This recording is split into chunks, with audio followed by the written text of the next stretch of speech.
Assalamualaikum warahmatullahi wabarakatuh. Halo adik-adik kelas 6 semua. Apa kabar kalian hari ini? Tetap semangat kan? Alhamdulillah. Semoga kita semua selalu diberi kesehatan dan diberi semangat yang tinggi untuk belajar dan menerima ilmu. Amin. Tema yang akan kita bahas kali ini yaitu mengenai persiapan proklamasi kemerdekaan Indonesia.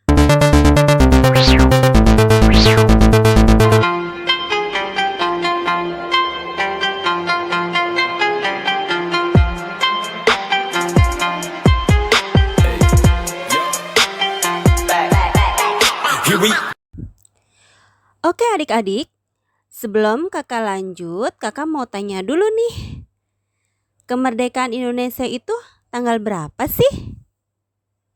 Yap, betul sekali. 17 Agustus 1945. Nah, adik-adik, sebelum kemerdekaan Indonesia, ada peristiwa-peristiwa yang terjadi. Ada yang tahu nggak? Peristiwa apa saja yang terjadi pada saat itu? Oke, kita bahas ya adik-adik. Sudah siap semua kan?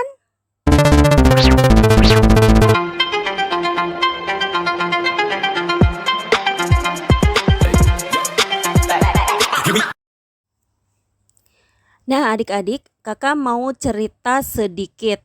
Sebelum proklamasi terjadi, terdapat banyak peristiwa penting yang melatar belakanginya. Di antaranya Jepang kalah dari sekutu. Latar belakang pembacaan teks proklamasi itu dimulai atas penyerahan Jepang terhadap sekutu.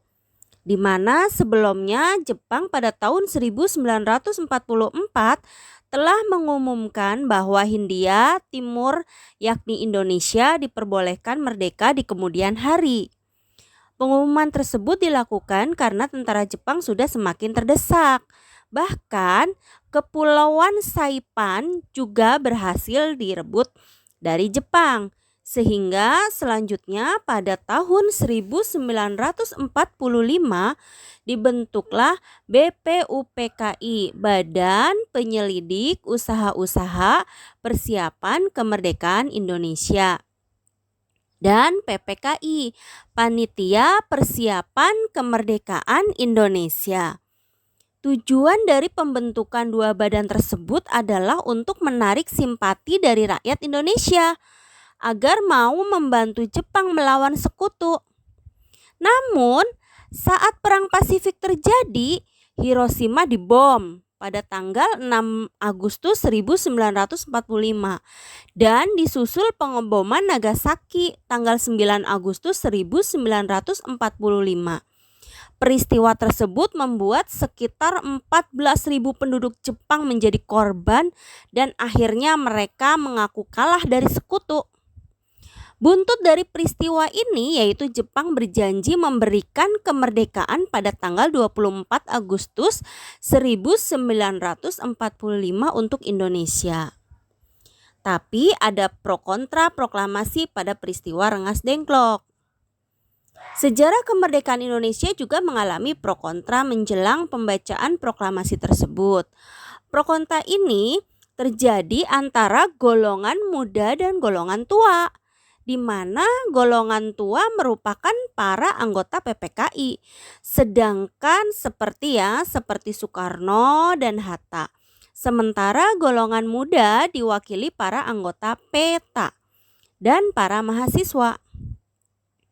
Pro kontra ini terjadi karena golongan muda menganggap bahwa golongan tua terlalu konservatif, sebab mereka menghendaki pembacaan proklamasi harus melalui PPKI dan sesuai dengan prosedur yang telah dijanjikan oleh Jepang yakni pada tanggal 24 Agustus 1945. Di sisi lain golongan muda menolak jika proklamasi harus dilaksanakan melalui PPKI. Pasalnya, golongan muda menganggap bahwa PPKI merupakan bentukan Jepang dan mereka menginginkan kemerdekaan dengan kekuatan sendiri. Sultan Syahrir yang termasuk dalam golongan muda merupakan tokoh pertama yang mendesak Soekarno-Hatta untuk segera melakukan proklamasi. Selanjutnya, rapat resmi dilangsungkan di Pegangsaan Timur Jakarta pada 15 Agustus 1945 yang dihadiri oleh Johar Nur, Subianto, Armansyah, Khairul Saleh, Kusnandar, Wikana, Margono, dan Subadio. Hasil rapat yang dipimpin oleh Khairul Saleh tersebut memutuskan bahwa kemerdekaan Indonesia tidak harus menggantungkan pada pihak lain dan merupakan hak rakyat. Meskipun keputusan rapat yang menjadi bagian sejarah kemerdekaan Indonesia itu telah disampaikan kepada Soekarno-Hatta, mereka tetap bersikeras dengan pendiriannya, yaitu proklamasi harus dilangsungkan melalui PPKI. Sehingga pada akhirnya golongan muda membawa Soekarno-Hatta ke Rengas Dengklok, salah satu daerah di Kabupaten Karawang. Pilihan membawa Soekarno-Hatta ke luar Jakarta adalah untuk menjauhkan mereka dari pengaruh Jepang. Pengamanan Soekarno-Hatta ke Rengas Dengklok dibantu oleh perlengkapan tentara peta. Rengas Dengklok sendiri dipilih karena letaknya strategis dan terpencil sehingga tentara peta bisa mengawasi setiap langkah tentara Jepang. Kemudian ada perumusan serta pengesahan teks proklamasi. Terjadinya peristiwa Rengas Dengklok membuat jalan pikiran Soekarno-Hatta berubah dan pada akhirnya menyetujui agar proklamasi kemerdekaan harus segera dibacakan. Setelah kembali ke Jakarta, mereka menuju kediaman Laksamana Maeda untuk melakukan perumusan teks proklamasi. Rumah Laksamana Maeda dipilih dan menjadi bagian dari sejarah kemerdekaan Indonesia karena Maeda merupakan kepala kantor penghubung angkatan laut yang aman dari ancaman militer Jepang. Pertemuan di kediaman Laksamana Maeda ini dihadiri pula oleh Soekarno, Diah, dan Mbah Diro dari golongan pemuda. Pada akhirnya berdasarkan pembicaraan antara Insinyur Soekarno dan Muhammad Hatta dan Ahmad Subarjo didapatkan rumusan teks proklamasi yang langsung ditulis tangan oleh Soekarno. Naskah tulisan tangan Soekarno ini nantinya mengalami 3 perubahan setelah diketik oleh Sayuti Melik. Pembacaan proklamasi kemerdekaan setelah dirumuskan dan disahkan, pembacaan proklamasi dilakukan pada tanggal 17 Agustus 1945. Mulanya, rakyat dan para tentara Jepang mengira bahwa pembacaan teks tersebut akan dilakukan di lapangan Ikada. Bahkan atas dasar prasangka ini tentara Jepang sudah memblokade lapangan Ikada terlebih dahulu. Pemimpin barisan pelopor Sudiro yang hadir di lapangan Ikada pada saat itu kemudian menyampaikan situasi yang terjadi di sana kepada Muwardi, yakni kepala keamanan Soekarno. Saat itu ia mengetahui bahwa pembacaan proklamasi ternyata akan diikrarkan di kediaman Soekarno, Jalan Pegangsaan Timur 56 Jakarta. Pada saat itu halaman rumah Soekarno telah dipadati oleh massa menjelang detik-detik proklamasi. Semua sibuk mempersiapkan pembacaan teks. Bahkan Fatmawati, istri Soekarno, tengah menjahit bendera dengan tangan yang ukurannya tidak standar. Setelah persiapan lengkap, teks proklamasi dibacakan oleh Soekarno yang menjadi sejarah kemerdekaan Indonesia. Perjalanan Indonesia untuk mendapatkan kemerdekaan memang tidak sebentar. Penduduk tanah air harus merasakan penjajahan yang kejam dalam kurun waktu bertahun-tahun. Nah adik-adik, itulah tadi cerita singkat mengenai peristiwa yang terjadi dan persiapan proklamasi kemerdekaan Indonesia.